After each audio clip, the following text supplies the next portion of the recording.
Hi, my name is Alexis Boyden of Creative Advocacy Solutions for Education, and I believe in families and educators working together to reach and teach all students. Today, I would like to share a quick summary of the guidance the Michigan Department of Education dropped in August called Supporting Attendance for Students with Disabilities. There are several key features of this guidance, which I'll break down here into 3 key highlights and 5 main points. So let's get started with the 3 key highlights. First, the guidance states chronic absences may be a reason to suspect a student has a disability. The MDE points out here that under child-find obligations, absenteeism is a trigger for child-find procedures.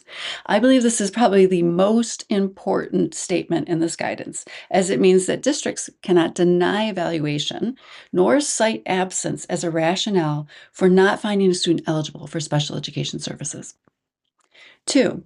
A student with disabilities may not be removed from education in age-appropriate regular classrooms solely because of the needed modifications in the general education curriculum.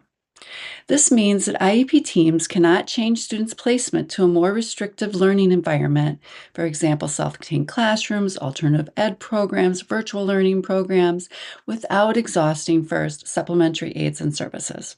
This is not new procedures around changing placement, but a reminder that these hold true for students with experiencing chronic absenteeism. The third key point here, districts need to consider identifying the root causes of chronic absenteeism for their school, for their district, because that might be different from community to community, and implement evidence-based practices for reducing absenteeism in their PBIS framework or their positive behavior intervention and supports framework. They give a list of ideas, have a few examples, and explicit and lots of resources for schools and districts to use in identifying these evidence-based practices.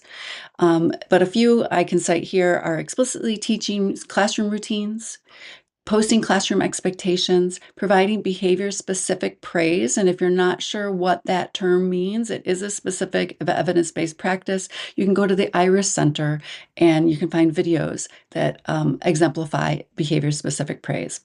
And collecting and using data to guide decision-making.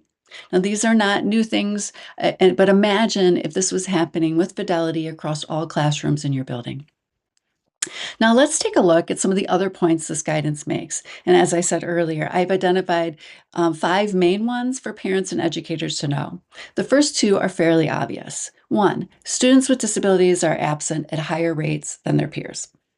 2, when students with disabilities are chronically absent, they are at risk of not progressing in the general ed curriculum and therefore their IEP goals. 3, regardless of whether absenteeism is related to the student's disability, schools must address the issue in the IEP and consider positive behavior interventions and supports. 4, the IEP team must determine whether the absences are related to the student's disability and what supports they need to attend and access their free and appropriate public education. And lastly, if the absences are related to the student's disability, a PLAF section or present level section of the IEP needs to detail the impact the absences have on the student's ability to progress in the general education curriculum and address this need through supplementary aids and services. This may include considering and conducting a functional behavior assessment as well. This 8-page guidance is chock full of ideas and resources for schools and links for schools and IEP teams. And I have shared the link in the comments below, and they're also on my Instagram profile, which is at Creative Advocacy Solutions. Thanks for watching, and keep an eye out for upcoming reels on the September and October guidances that MDE dropped recently. They're on specially designed instruction and special transportation. Till then, let's continue working to reach and teach all students.